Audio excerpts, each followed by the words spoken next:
If any of you lacks wisdom, you should ask God, who gives generously to all without finding fault, and it will be given to you. But when you ask, you must believe and not doubt, because one who doubts is like a wave of the sea, blown and tossed by the wind. That person should not expect to receive anything from the Lord. Such a person is a double-minded person and unstable in all they do. Believers in humble circumstances ought to take pride in their high position, but the rich should take pride in their humiliation, and they will pass away like a wildflower. For the sun rises with scorching heat and withers the plant. It blossoms, falls, and its beauty is destroyed. In the same way, the rich will fade away even while they do about their own business. Blessed is the one who perseveres under trial, because having understood the test, that person will receive the crown of life that the Lord has promised to those who love him. So the word of God reminds us that if we lack anything, we should always ask from God, and we must persevere even in times of trials and tribulations. So at this moment, let us all rise up from our seats. We'll dedicate this time to the Lord. We'll give this entire time to his mighty hands. Let us all pray. Oh God, our Heavenly Father, we come before you this morning, Lord. We just want to say thank you, Lord Jesus, for giving us this beautiful day that we can be here to praise and to worship your holy name, Lord God. Thank you, Lord, for giving us this privilege, Lord Jesus. And as we worship and as we praise you, Lord, and as we listen from your word as well, Lord, help us, Lord, to ask from you if we lack any wisdom, Lord. Help us, Lord. Give us a strength, Lord, that we may face the trials and tribulations that may come in our lives, Lord God. Open the eyes of our hearts, Lord. Purify us, Lord. We just want to be holy as you are holy, Lord God. Help us, Lord Jesus, to live pure and holy lives before you, Lord Jesus. Oh, Lord God, and we dedicate this entire time into your mighty hands, Lord. Take complete control. Holy Spirit, you are here with us. Holy Spirit, fill each and every one of us. Holy Spirit, help us to focus, to keep our eyes only on you and not to be distracted to the left or the right. Holy Spirit, help us to keep our eyes only on you and you alone. We dedicate this entire time to your mighty hands. And all this we ask and we pray in your holy name. Amen. Amen, amen, amen. Open the eyes of my heart, Lord. Open the eyes of my heart. I want to see you. I want to see you. Open the eyes, we sing. Open the eyes of my heart, Lord. Open the eyes of my heart. I want to see you. I want to see you. One more time we sing, open the eyes. Open the eyes of my heart.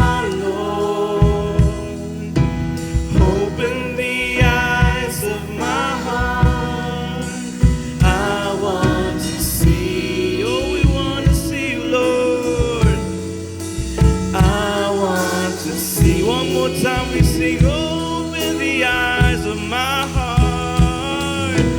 Open the eyes of my heart, Lord. Open the eyes of my heart.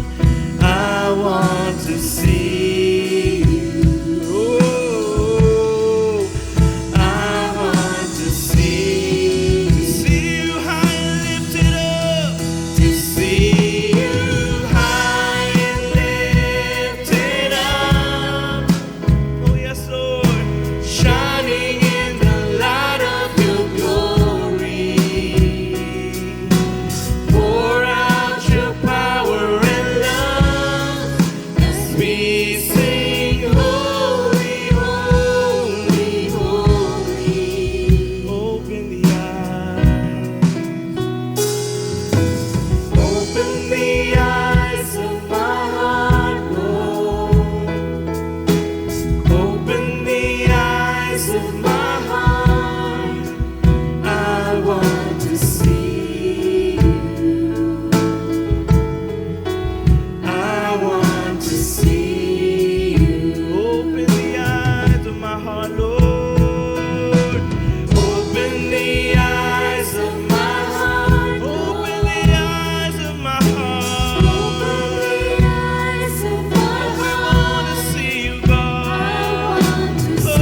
silver will purify my heart.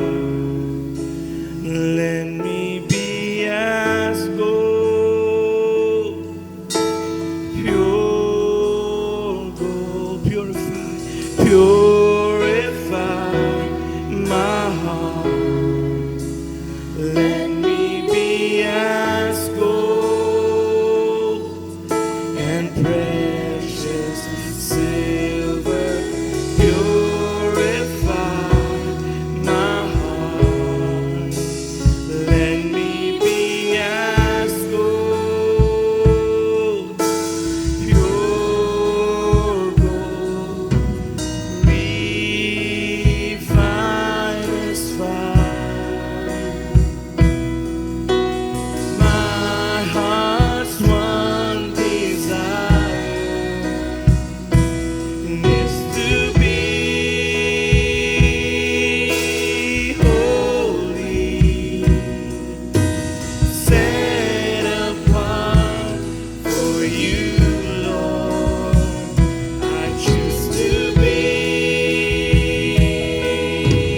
holy, set apart for you, my Master, ready to do your will. We sing, purify my heart, purify my heart, cleanse me from within, and make me holy. Purify my heart, cleanse me from sin. Oh, dear, one more time we sing, purify my heart, purify my heart, cleanse me from within, and make me holy. Purify my heart, cleanse me from my sin. Oh, deep within, deep, oh, refine us, God, refine us, God. My heart's one desire, my heart's one desire is to be holy, set apart for you, Lord. I choose to be oh, holy, holy, holy, Lord, set apart for you, my Master, ready to do your will. Oh, yes, Lord, purify our hearts. Oh, oh, Jesus, Jesus. We want to be holy, holy. Oh, we want to be set apart, Lord, for you, Lord. We want to be holy, holy.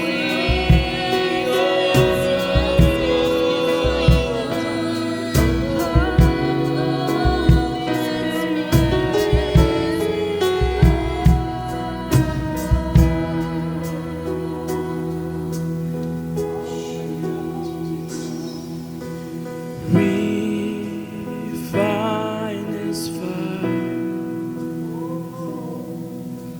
My heart's one desire is to be holy, set apart for you, Lord. I choose to be holy, set apart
Yes, Lord God.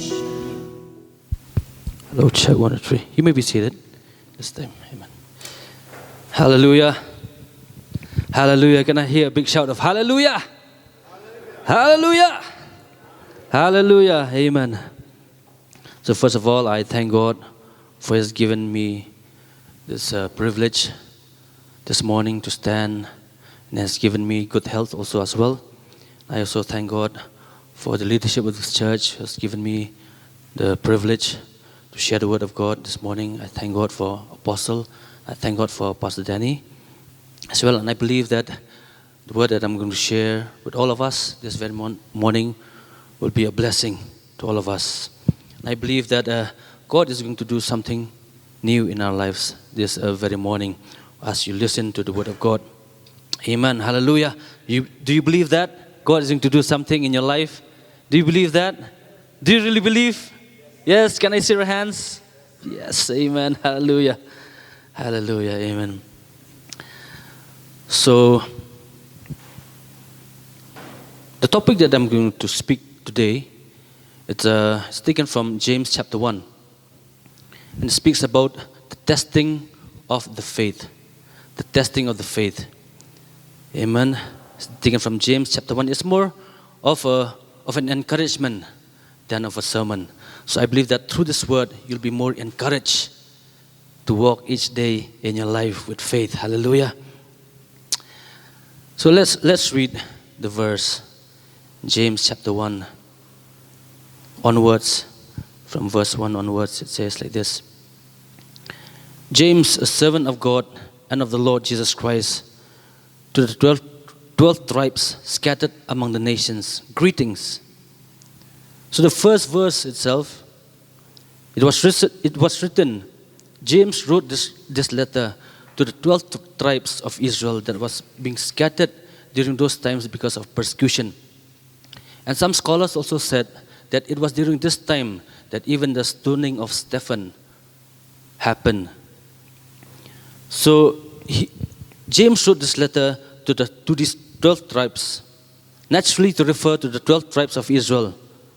However, James' letter is not addressed just only to the old Israelites, but specifically to those that have accepted Christ as their Savior, as the Messiah. So during those times, the children of Israel, there are certain people who don't accept Jesus as a Savior, but there are certain Jews who accepted Jesus as their Savior. And because of that, they were persecuted. And most of them were being chased away.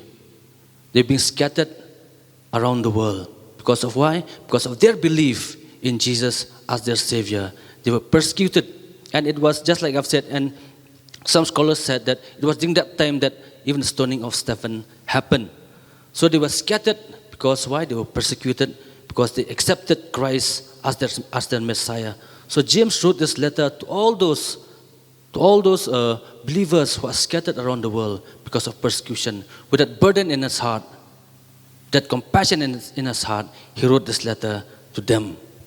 And verse 2 it says, consider it pure joy. He wrote and he encouraged the believers, those who are being scattered around the world.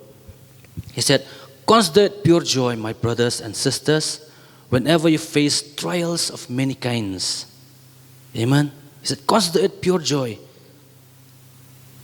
My brothers and sisters, whenever you face trials of many kinds. That's what he wrote. That's what he encouraged the believers during those times. And I believe that even this word of God, even this letter which James wrote to the Christians at that time that are being scattered all over the world, it can be applied to our lives as well. Amen. So let us read the word of God. Let us imply. Let us look to the word of God. How this letter can be implied into our daily Christian living. So the verse 2 is, he wrote, consider it pure joy, my brothers and sisters, whenever you face trials of many kinds. So the first thing he encouraged the believers is to consider it, to take it as joy. Not as something not as something bad. Even when trial seems bad to us, he said, do not look it in that way, in a negative way. just look it in a positive way, that even when trials come, just consider it joy. Just consider it pure joy. I know it's very easy to speak, but when it comes to doing it, when it comes to practical, it's very hard. But let us practice the word of God in our lives. Amen. And I believe, like, if we do this, the word of God will change us. Amen. If we do this with faith, the word of God will change us. He said, consider it pure joy, my brothers and sisters, whenever you face trials of many kinds. That means trials will be many. Even the word of God also says in Psalm chapter 34, verse 19, it says, many are the affliction of the righteous. Many are the afflictions of the righteous, but the Lord will deliver him from them all. So the word of God clearly states that even as a righteous man, even as Christians, there are so many afflictions that will come to our lives. What I can see is trials, afflictions, hardships are inevitable. That means they are unavoidable. We cannot avoid trials, hardships, and then afflictions in our life. That means they are certain to come. They are certain to happen. It's unavoidable. We cannot avoid them. That's why he said, when, not if. Consider it pure joy, my brothers and sisters, whenever you face, it's not if you face, whenever you face trials of many kinds. That means even these trials, hardships, afflictions in life will surely come. It's unavoidable. So he said, when that time comes, just consider it pure joy. Don't grumble. Don't ask God why. But instead of asking God so many questions, just take it as joy. Just enjoy yourself. Just rejoice in the Lord. That's what he said. They can even the trials, afflictions, hardships, they can come in various forms. For example, persecution, even during those times. That's why he wrote this letter to those Christians, to those believers who are being persecuted for believing Jesus Christ as the Messiah. Even for us Christians, even today, even in India, there are so many Christians that are being persecuted. So even if this message is it's not only for us sitting here, it is also for those who are watching us through various social media platforms, maybe for those who are watching us in India. Even if we are going through so many persecutions in life, remember to consider it pure joy. Just rejoice in the Lord, just like in the days of Silas. They were in prison, but they just rejoiced in God. They just praised God, and at that very point of time, even the chains that binds them, they were broken down. Amen. So I believe that when we rejoice in God in times of trials, we are doing the will of God. Amen. Do you believe that? So let us consider it pure joy, my brothers, whenever we face trials of many kinds. They can come in various forms. For example, persecutions. You may be persecuted as a Christian. Maybe in your homes, maybe you're the only person in the house who have accepted Christ, and all your family members, maybe most of your family members are not yet believers, and yet you stand alone. I just want to encourage you, keep standing. Stand firm in the faith. They might say whatever they want to say. Just let them say. Allow them whatever they want to say to you. But remember, don't be disappointed at them. Just take them as an opportunity that you can praise God in those times of persecutions. And they can come, even the affliction, hardships in life can come in the form of sickness. Like me myself, I just want to give a testimony about, it has been 1 year now. I still remember there was a time when we had this combined service of the NEIFCC, and I was supposed to lead worship at that day. It is Lord's Day, and then Day before that day, I had that pain in my toe because I had that problem of uric acid. So at that time, I had that pain in my toe. And even I was praying to God, God, what to do? I was supposed to lead worship tomorrow, and I can't stand because even if I wear this shoe, it's really painful for me. So I said, what am I supposed to do, Lord? So I prayed to God that very night. And then the more I prayed, the more that pain increases. So I was asking myself, what happened to me? What happened to me? Why, Lord, you allowed this thing to happen to me? I was supposed to lead worship tomorrow, and this thing happened, this pain happened to me. And actually, I was supposed to lead worship. I had to stand there for half an hour, 45 minutes. How can I stand with this kind of pain? So I was praying to God. But in that process, that night, I was suffering a lot. So early in the morning, when I woke up, still the pain was there. But I said to myself, I don't care what happens today. I'm going to buy a painkiller. I'm going to go on stage and then I'm going to lead worship and then God knows what to do after that. So what happened is I bought that painkiller. And then I asked my wife, you go and buy and then I'll be waiting for you in the back of the stage because I have to go there and prepare myself. I have to meet with the team and all. So my wife bought that painkiller and then she brought it to me. And then after some times, I took some food first before I took that medicine. So I took some food first and then some snacks and all. And after I took that snack, I was looking at that painkiller. I said, oh no. That conviction came to me. How can I take this painkiller when I'm serving a God who can do miracles? I said, okay, Lord, this is a challenge for me. I'll not take this medicine that I've bought. Yes, I've bought this medicine as a precaution, but Lord, right now, I'll go on stage and lead the worship without this. And I believe that because you're a miracle working God, I believe that you can do miracles in my life. And I don't care whether you heal me or not, but I won't take this medicine anymore. But I believe in you. I believe in you that you're a God of miracles. So I went there on stage, still the pain was there. And then, we were dancing, we were jumping and all. And I was leading worship, I was jumping and dancing. In that process of dancing and jumping, praising God, the pain from my toe disappeared. Hallelujah! Hallelujah! So I took that pain as a test that God is testing me. Test of my faith in God. Whether I put my faith in that medicine or I put my faith in God. So that's how I took things. And then there's one incident also, it's like a testimony for all of us to know. I've never shared this with anyone, like publicly, but I'm going to share this for the glory of God. Like after we got married, so we were planning, my wife and I, we were planning to have a baby, and then in the process, nothing happened. Nothing happened. So we were so disappointed and asked God why. I asked God why. As a human being, we all tend to ask God question why when things that happens to us doesn't go according to our plan.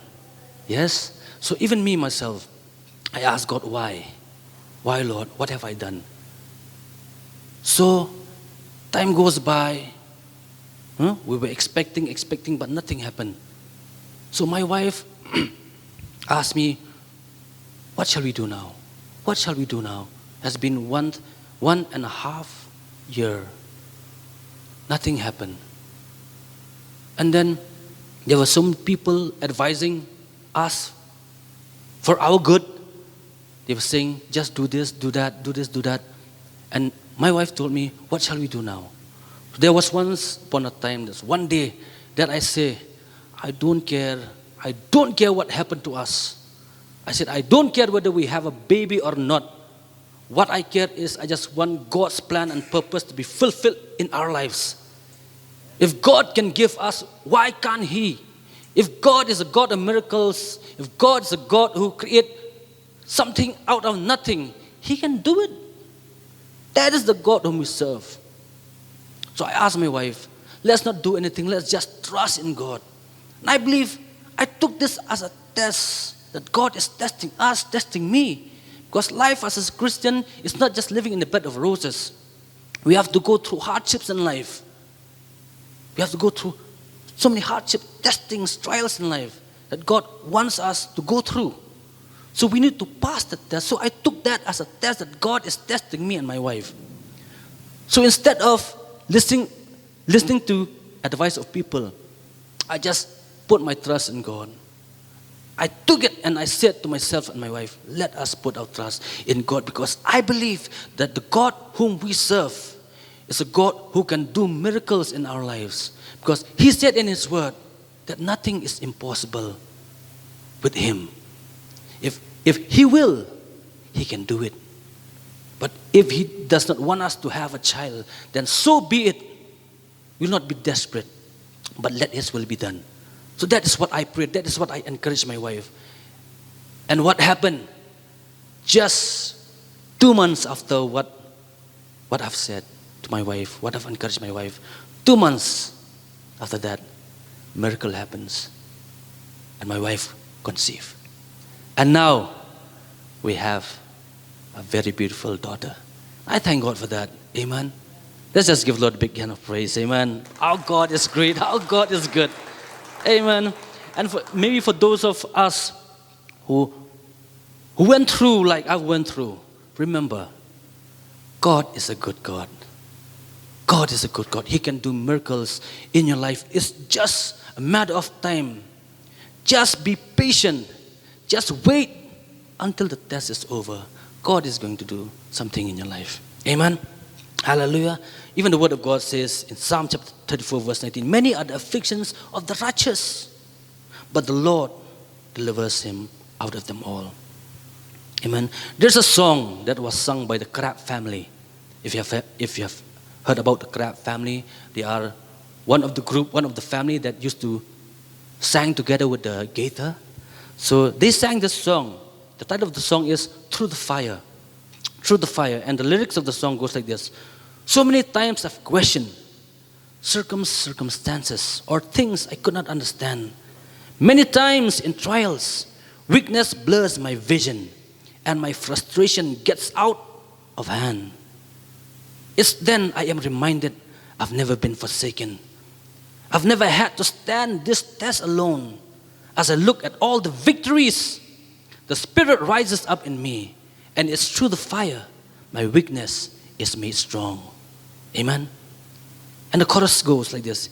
He never promised that the cross would not get heavy and the hill will not be hard to climb. He never offered a victories without fighting, but He said help would always come in time. Just remember when you're standing in the valley of decision and the adversary, that means the devil, the adversary says give in. It continues to say, just hold on. Our Lord will show up and He will take you through the fire again. Amen. That is our God. Our God will show up and He will take us, He'll build us through the fire every time. Amen. Verse 3, it says, because you know that the testing of your faith produces perseverance. Some of the translation says steadfastness and patience as well. So, because you know that the testing of your faith, that means the test that God tests us is to test our faith. To test our faith. How much our faith has grown. That is the reason why. See, the thing is, God does not want us to stay stagnant in our Christian life. He wants us to grow spiritually. Just like physically we need to grow. So God wants us to grow spiritually. That's why He allowed testings in our life to make us grow. Because you know that the testing of your faith produces perseverance. What is perseverance? It is persistence in doing something despite difficulty or delay in achieving success. That is the definition of perseverance. It is persistent in doing something despite difficulty or delay in achieving success. That is perseverance. And the meaning of steadfastness is the quality of being resolutely or dutiful, firm and unwavering. So God tests our faith. And in return, faith produces perseverance. We became patient, more patient. We became more grounded. That's what God wants us to be, more grounded in Him. Amen. He doesn't want us as Christians to be shaken in life. He wants us to be grounded, strong, firm, and unwavering. That's why He tests us. He tests our faith. Verse 3 says, because you know that the testing of your faith produces perseverance, steadfastness, or patience. The more we are being tested, the more God tests our faith, the more our faith grows stronger. That's why God has called us. That is the desire of God for us, to grow from strength to strength, to grow from glory to glory, to grow from faith to faith. He doesn't want us to stay the same as Christians. That's why He tests us all the time. We need to go through testings and trials in life. We also need to allow God to test our faith in order for us to be strong. God will test us, will test our faith, not because He wants us, not that He wants to, something bad to happen to us.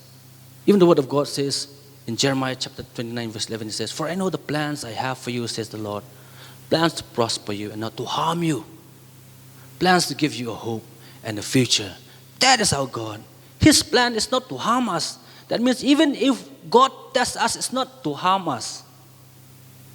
Amen? When God tests us, that means He has a good plan for us. That is not to harm us, but to give us a hope and a future. Hallelujah. The future that we have never seen, but it will be a bright future. Amen. That is our God. So we just need to allow Him to test us every time in order for us to grow from faith to faith, from glory to glory, from strength to strength. Just like in schools and colleges, we have tests and examinations. These tests and examinations are held in order for us to be promoted. Or what do you say? Do you think that tests and examinations are held just like that, without having any goals? Tests and examinations in schools and colleges happen or are being held in order for us to get promoted.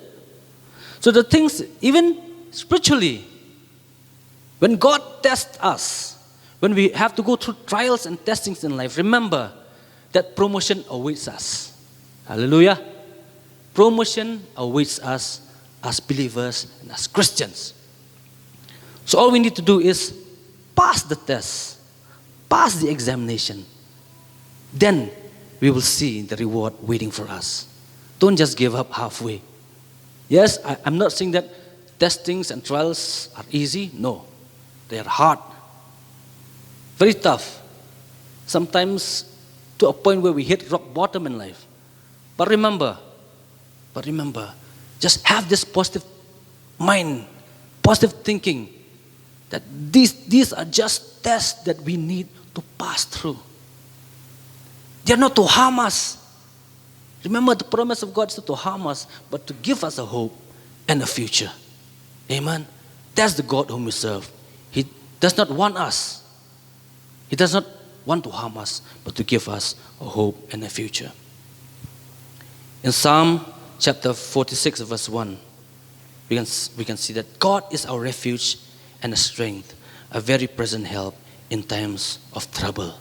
So if we go through trials, hardships in life, remember that God is our refuge and strength. Sometimes we as people, we as believers, we tend to go to other people in search of help. Yes, it's not wrong. It's not wrong to go to men of God, people of God, believers. But remember one thing, the first and the most important is God. Amen. He said, the word of God says, God is our refuge and our strength, a very present help in times of needs or in times of trouble. Our friends, our family members, our pastors, our believers, our close friends, they might not be with us all the time. They might not be with us. They might be for some time. They can be of help for us for some time, but they may not be 24/7. They have their own work. But God is there for us 24/7. Amen? And that's why the word of God says, God is our refuge and our strength, a very present help in times of needs. So every time we go through hardships in life, we go through trials in life, always remember that God is our strength. Do not search for answers from people first, or from books, or from magazines, or from whatever. Remember to pray to the Lord, to search His face, because He is your strength. He is a friend that sticks closer than a brother. He is a friend. Even in the Khasi Bible, it says like, Ulong uparlok ubahajan hakajinjar. That is what the Bible Khasi says. Ulong uparlok ubahajan hakajinjar. When we go through trials in life, He is a friend, closer than a brother, who can help us. So always remember, even the Word of God says that He'll never leave us nor forsake us. He'll always be with us till the end of age. That is the promise of God. Let's cling to that promise. That when we go through hardships, trials, testings in life, remember that God is always with us. Never say that you're alone. I still remember there's a story being told long time back for ages. And it has been stuck into my heart. And I just want to share this again and again. There's a man. Once upon a time, there was a man. What he was doing, he was walking with Jesus along the beach. And after some time, they were still chatting, conversing with one another. Jesus and that man with Jesus started exchanging conversations. And after some times, the wind blew, and strong wind blew, and then at the same time, that man was striving hard to go through the wind. And he was talking with Jesus. And after some times, he heard nothing. He heard nothing from Jesus. He heard no response from Jesus.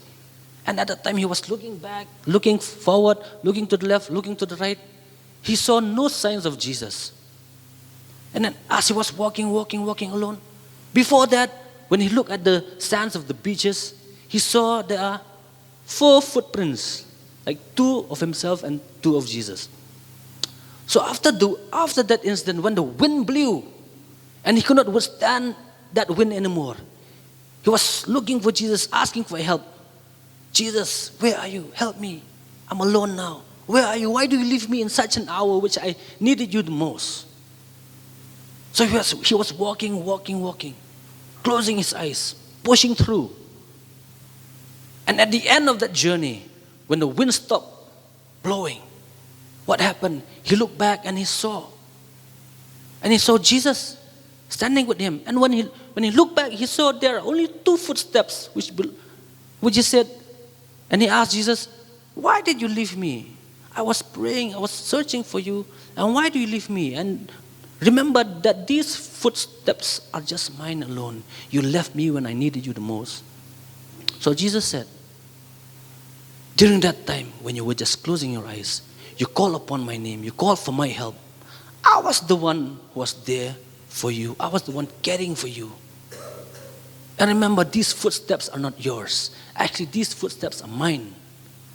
Actually, I was carrying you, and you were in my arms. So that's the moral of the story is, God is always there with us. Remember, you can see only 2 footsteps. You might think it's yours. Remember, it's not yours. God is carrying you because God said in His word that He'll never leave you, nor forsake you. He'll be with you till the end of age. Amen. Do you believe that God is a God who's always be with you in every time? Amen. Do you believe that? Hallelujah. Yes, I believe. I believe. Because His word says so. He is the one who says it. And God can never lie. Whatever He says, He'll do it. Amen? So, in Isaiah chapter 43, verse 1 to 3, the New International Version, it says, "But now, this is what the Lord says. He who created you, Jacob, He who formed you, Israel, do not fear, for I have redeemed you. I have summoned you by name. You are mine. When you pass through the waters, I will be with you. When you pass through the rivers, they will not sweep over you. When you walk through the fire, you will not be burned. The flames will not set you ablaze. For I am the Lord your God, the Holy One of Israel, your Savior." This is what God says to the children of Israel. He said, "Do not fear, for I have redeemed you. I have summoned you by name. I have called you. I have known you by name. You are mine." That's what God is saying to all of us sitting in this place, and for those of you who are watching us through YouTube. God is saying, "Do not fear, for I have redeemed you. I have summoned you. I have called you by name, and I have known you by name. You are mine. When you pass through the waters, I will be with you. When you pass through the rivers, they will not sweep over you. When you walk through the fire, you will not be burned. The flames will not set you ablaze. For I am the Lord your God, the Holy One of Israel, your Savior." That's what God wants to say to all of us who are present in this place. Do not be afraid. Do not be dismayed.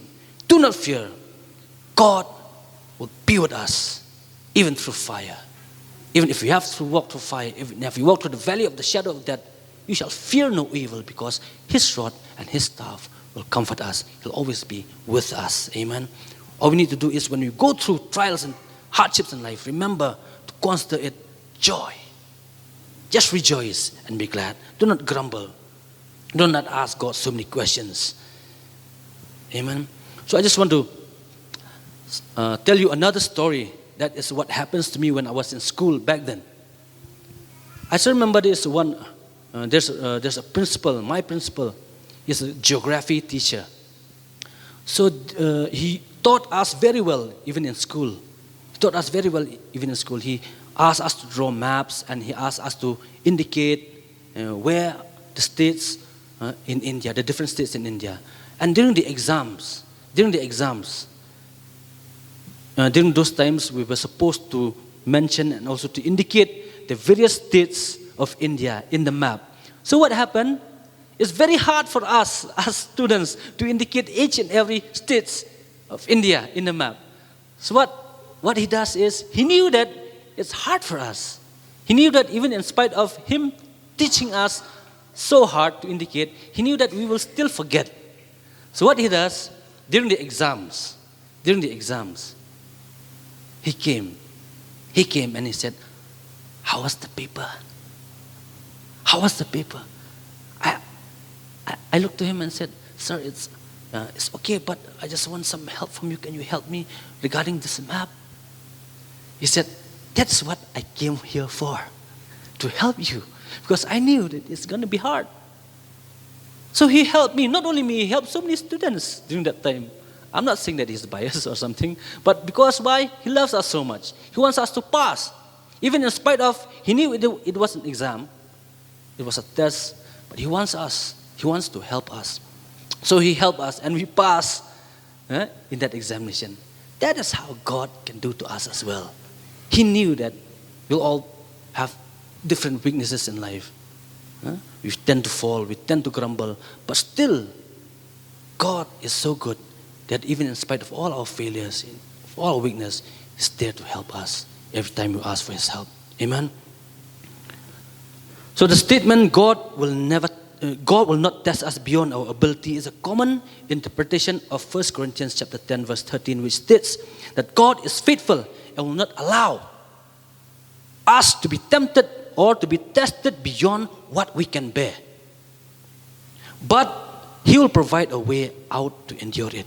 This verse offers comfort and assurance that God will not overburden us with trials that we cannot handle.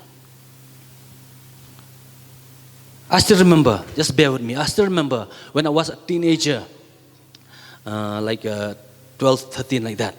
I still remember at home, my father My father is a very strong man. He's very, very strong.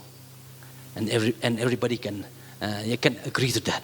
He's very strong. He used to do exercises at home continuously, jumping like a spring. Yeah?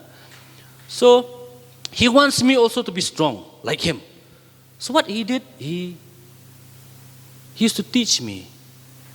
He used to teach me, and he used to say, go and buy rice, 25 kg.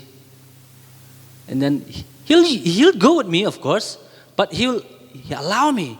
He asked me to carry that bag of rice, 25 kg. At that time I said, oh, what happened to my dad? Why is my dad doing this to me? My dad is so bad. Instead of him carrying himself, he asked me to carry. What is this?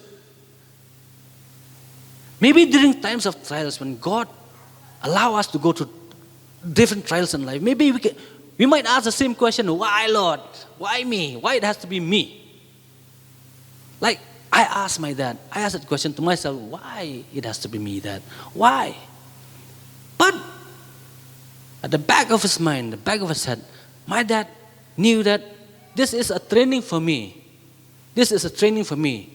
That if I don't carry this 25 kg, I won't be able. I will not grow. I will not be strong in my life. That means, yes, even if I grow physically, I will not be strong. So in order for me to be strong, my dad taught me that I need to practice to carry that 25 kg of rice. Then only I can increase more and more from 50 to 100 kg. So the same thing happened with God. God tests us in order for us to grow stronger each and every day in our lives. Amen? So don't take trials and hardships that comes to your life as something that will harm you. No. Take it as an opportunity for you to rejoice. Amen? Because in the end of the day, God will reward you if you persevere. Amen? Hallelujah. So shall we continue? Hallelujah. So, verse 4 says, let perseverance finish its work so that you may be mature and complete, not lacking in anything. See, verse 4 says, let perseverance. See, when God tests our faith, then faith itself produces perseverance. And verse 4 it says, let perseverance finish its work that you may be mature. See, the call of God for each and every one of us as Christians is not to stay stagnant in life. It's not to stay stagnant in our Christian walk with God. He calls us to grow and to be matured.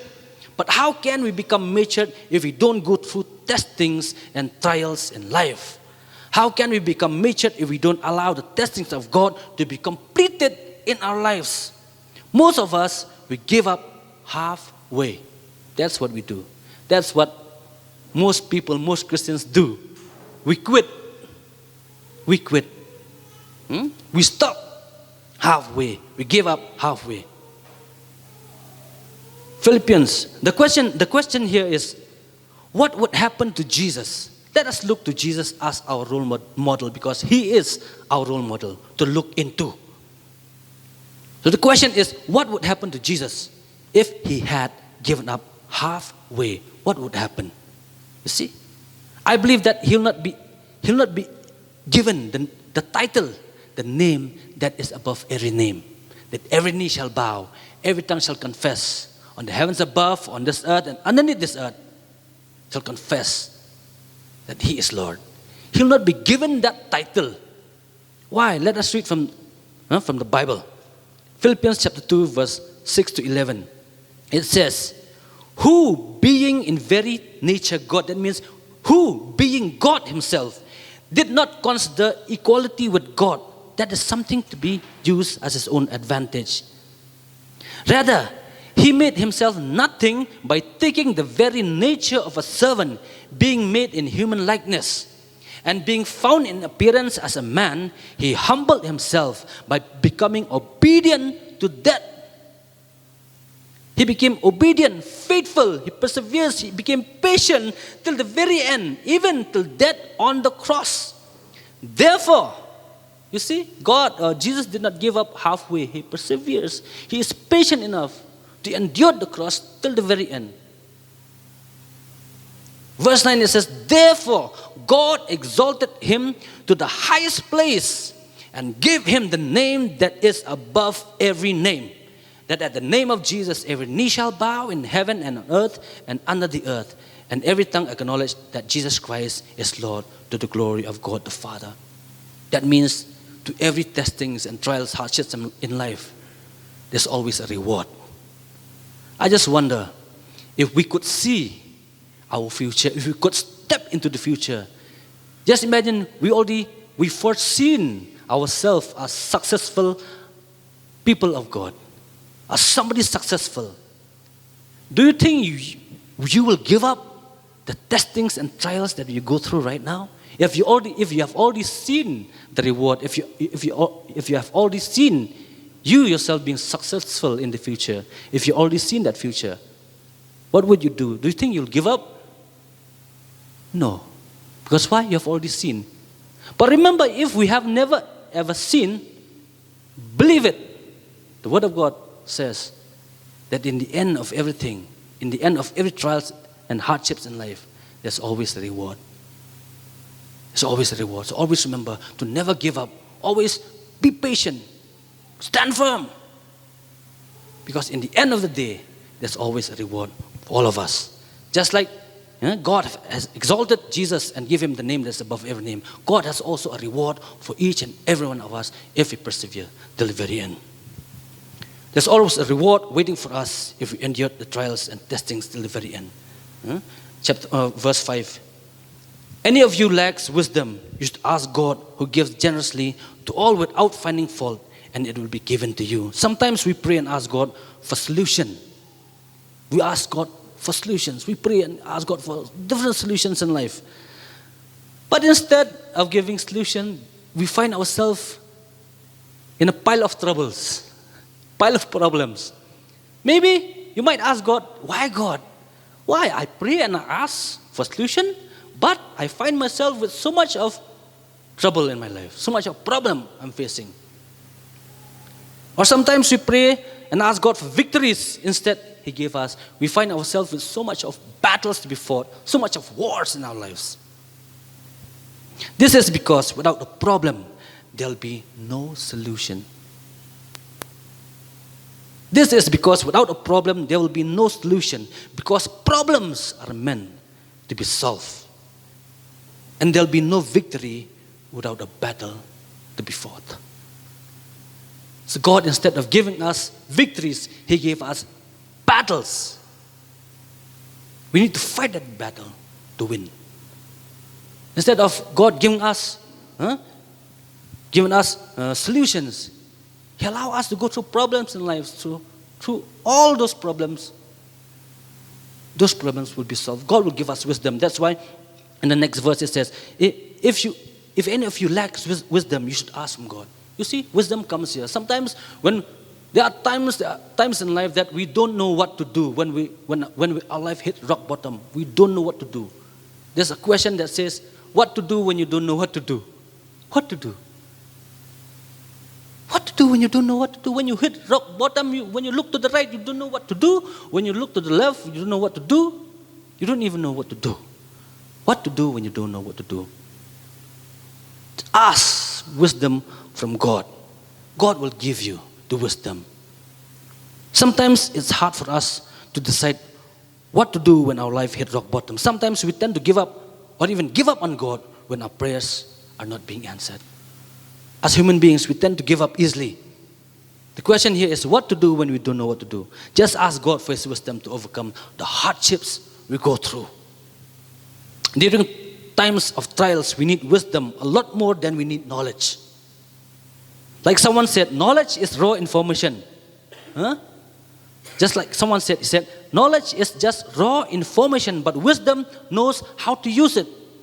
Knowledge is the ability to take things apart, but wisdom is the ability to put things together. That's why we need to ask God for wisdom to know how to put things together when we don't know what to do. when our life is in a mess. Just need to ask God for His wisdom. Hallelujah. That when we ask God for wisdom, the Word of God says He is so generous to give us freely, to give us the wisdom that we need to decide what to do during those times of trials and hardships in life. Verse 6, but when you ask, you must believe and not doubt, because the one who doubts is like a wave of the sea, blown and tossed by the wind. That person should not expect to receive anything from the Lord. Such a person is double-minded and unstable in all they do. See, God has called us to be strong, firm, grounded in Him. He doesn't want us to be unstable, double-minded. He wants us to be single-minded. Mark chapter 11, verse 22 to 24. It says, have faith in God, Jesus answered. Truly I tell you, if anyone says to this mountain, go throw yourself into the sea, and does not doubt in his heart, but believe that what he say will happen, it will be done to them. This is what Jesus said. If you have faith, anything will be done to them. Therefore I tell you, whatever you ask in my prayer, believe that you have received, and it will be yours. Once again, therefore, this is the word of Jesus. Therefore, I tell you, whatever you ask in prayer, believe that you have received, and it will be yours. Don't doubt. When you ask God for something, don't doubt.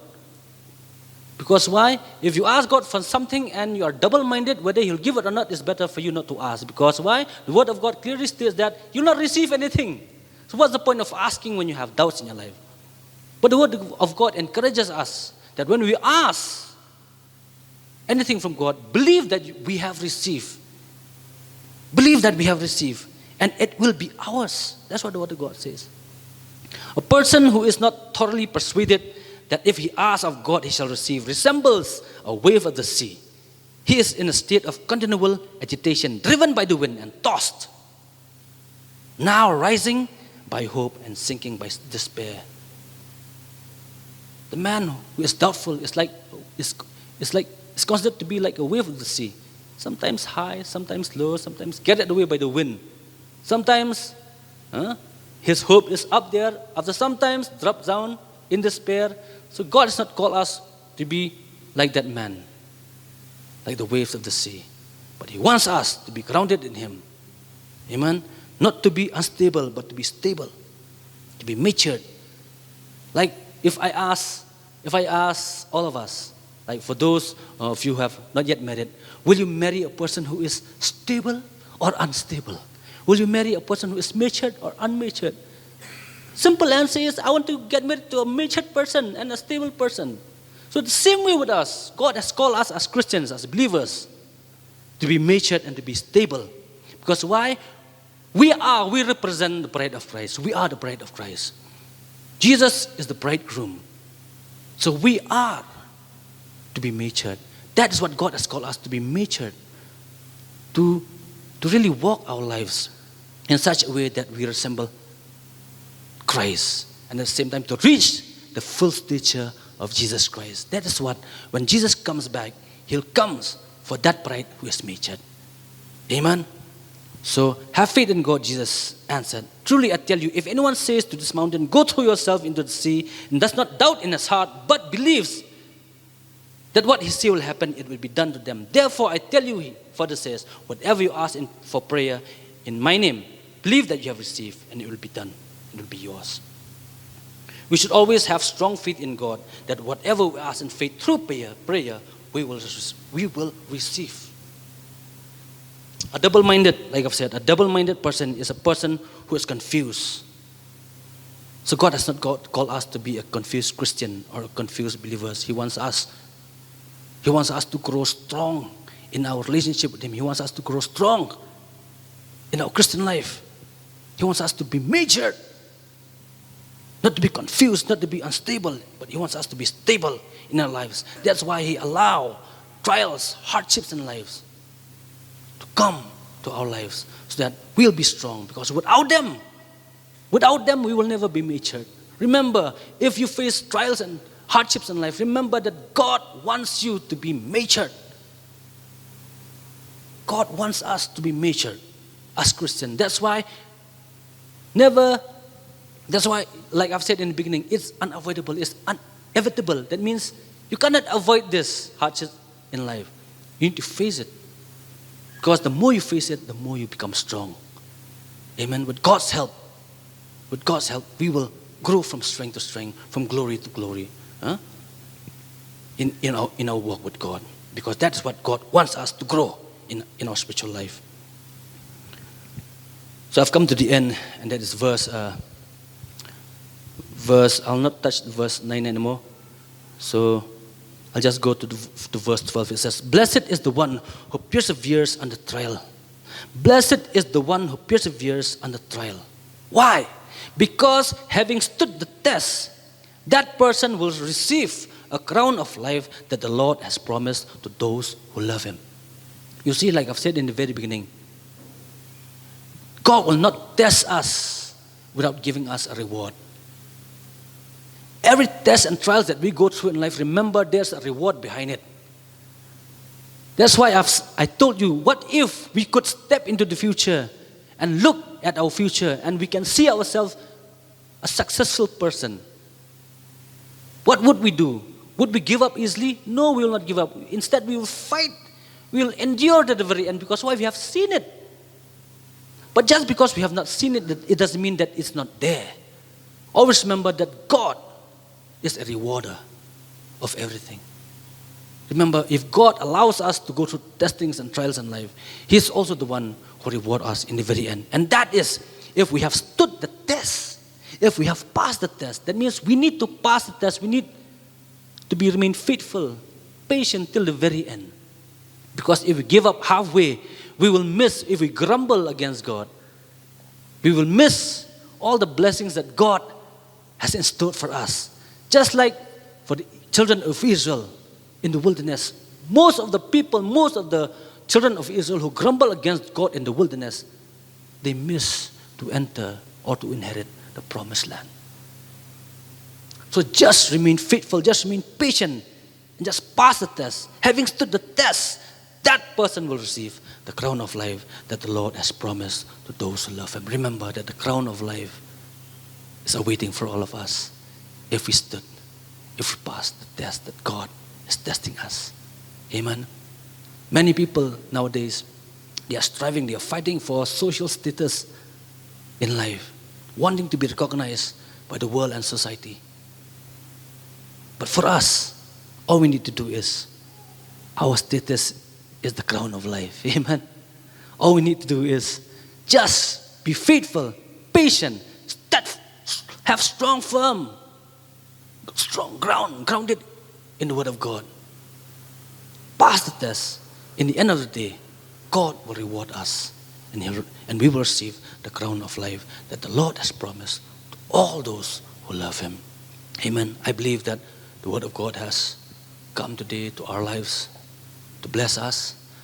I believe that I am blessed. I believe that God has blessed us this very morning. Hallelujah. Hallelujah. As we have heard the message of the Lord, just put your trust in Him. Even if we go through a difficult situation in life, He has promised us that He will never leave us nor forsake us. Let us all rise up as we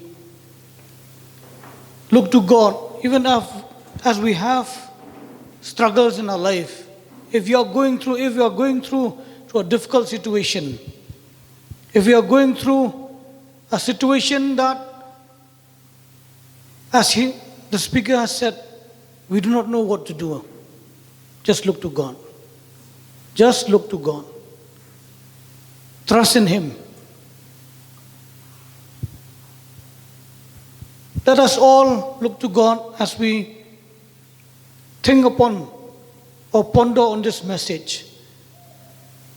When we hear the message today, it is what God wants us to do, to put our trust in Him. To put our trust in Him. And I feel that God is saying, even if we go through a difficult situation, just trust in me. Just trust in me. For I know where I am going to lead you. By yourself, you will be lost. But trust in me, even if the pain is hard for you to endure, I will give you the strength to go through that situation. Just trust in me. For through that trial, you will be as gold. Let us look to God in prayer. Dear Heavenly Father, we thank you for this wonderful message that you have given us, encouraging us, O God, to always trust in you, O God. Even though, O God, many times, O God, we do not know, O God. We do not know, O God, where we should go, O God. Or we do not know, O God, where to turn to, O God. We seem overwhelmed by our problems, O God. We seem overwhelmed, O God, by our situation, O God. But today, O God, thank you, Lord, that we know, O God, these are trials and tests in our life, O God, that you, O God, has prepared for us, O God, that you has allowed us to go through these situations, O God. Help us, Lord, in these difficult times, O God, not to abandon you, O God, not to deny you, Lord, not to go to, O God, to this world, O God, but, Lord, to look to you, to cling to you, O God, to endure, O God. For, Lord, when we endure, O God, in all these trials and this hardship, O God, that you have put us, O God, we know we will be like gold, O God. When we go through the fire of affliction in our lives, we will be as gold, O God.